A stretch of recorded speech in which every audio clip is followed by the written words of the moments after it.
Motherfucking drip god. Nigga, I'm the drip god. The fuck up.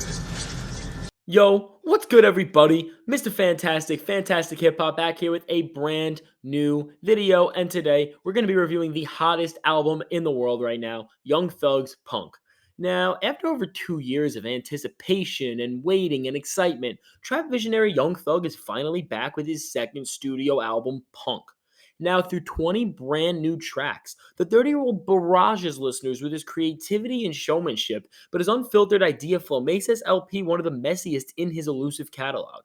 Just looking at the change in tone from the heart-wrenching intro track Die Slow to the careless banger of Rich Friendship with Juice WRLD only a few songs later, it's clear that the pacing of this album is absolutely all over the place. Now, despite how problematic this can be, especially in the record's middle portion, the opening leg is excellent, aside from possibly the worst J. Cole performance ever on Stressed, which is just filled with these weird vocal jumps and awkward flow. It's overall just bad. And I like J. Cole. I know some of you guys are going to say, oh, Mr. Fantastic, you just want to hate on J. Cole. You want to make him look stupid. No, this is a bad feature, and that's another one of the problems on this record that we will talk about later on. Now, moving away from the upbeat, in your face approach from 2019's So Much Fun, which featured so many classic bangers from the London with J. Cole and Travis Scott to Hot with Gunna, Thugger is now going in a much softer direction as he pushes his melodic capabilities to heights that we have never seen. While not fully committing to this style hurts the record later on, moments such as Recognize Real with Gunna and Peeping Out the Window with Future are some of the most emotionally intense tracks the Atlanta native has ever composed.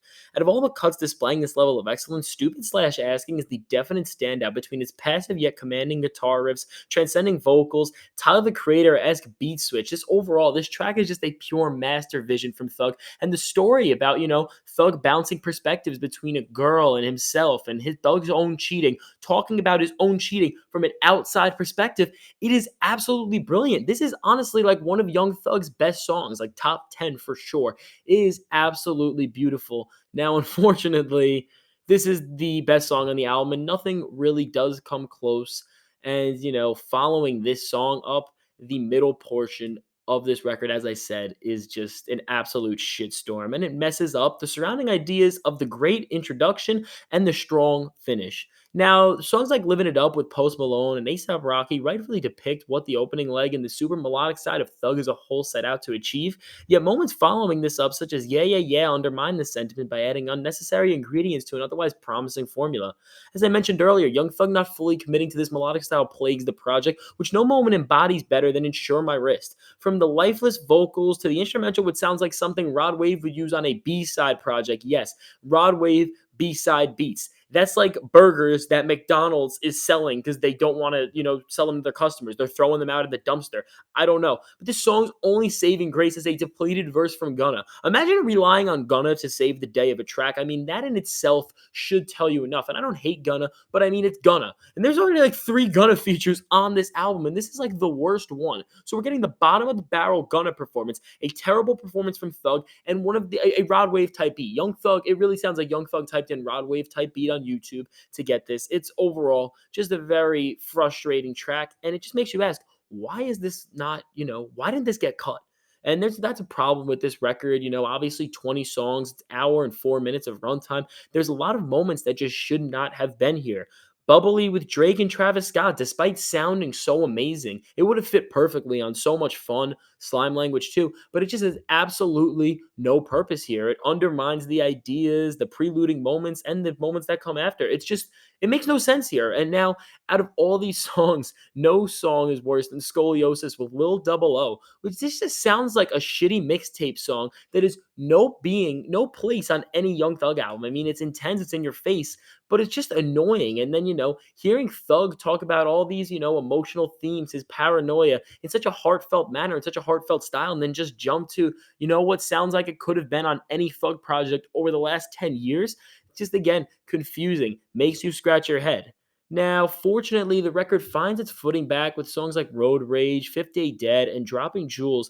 The album does end up saving itself with a conclusion that excels on everything set up in the intro. Cuts like Faces showcase the perfect middle ground between the full-blown melodic Thug and the version we saw throughout the entire 2010s with his untimely flow, yet slick and charming vocals. Integrating both his newfound melodic and his uptempo traditional sides together, the generational star finally becomes able to embody Punk's creative excellence while simultaneously salvaging its head scratching sections. Apart from the rancid Doja Cat collaboration Icy Hot, the record's grand finale proves to be just as good as the intro. Now, in an unlikely moment of greatness, Nate Russ and Jeff Basker team up with Doug and Gunner for the absolutely beautiful anthem Love You More. From Russ's hook to Doug's articulate and weary vocals, this is easily one of the best tracks on the entire LP. Building on the momentum of this track, Hate the Game fuses elements of punk rock into Thug's traditional trap formula to make a cut that offers his flagship excitement with a nice touch of vulnerability. Now, ending the album once and for all, we have the track Day Before, which teams up Thug with none other than the late Mac Miller for a somber anthem that will make the toughest of listeners tear up between the themes of paranoia and showmanship of vulnerability.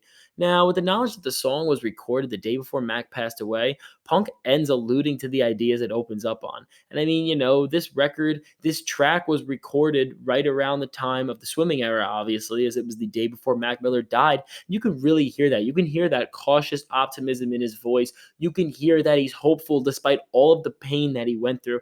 And it really does hurt to listen to, but it is healing. Overall, a beautiful way to end a mixed album, but I mean, despite its bloated track list, lousy pacing, and overall messiness, Punk is still a good addition to Young Thug's catalog, as it doesn't just expand on his artistic arsenal, but also opens up the door for a new era of sound for the Atlanta Trapper. Now, the album's poor presentation definitely makes sitting through the entire hour's worth of material frustrating, but its peak moments make this experience worth the time. Overall, again, Punk may not be the album of the year contender many of us hoped for, but it is a major step for the future of Thug's career and the trap genre as a whole. Now, for all these reasons, I'm going to be giving Punk a 6.4 out of 10. Thank you guys for watching. Your support means absolutely everything. Be sure to leave a like, comment your thoughts on my review, the score, and Punk as a whole, and be sure to share this video with your friends. Listen, I love you guys so much. Have an amazing day. Mr. Fantastic, Fantastic Hip Hop, signing out. Peace.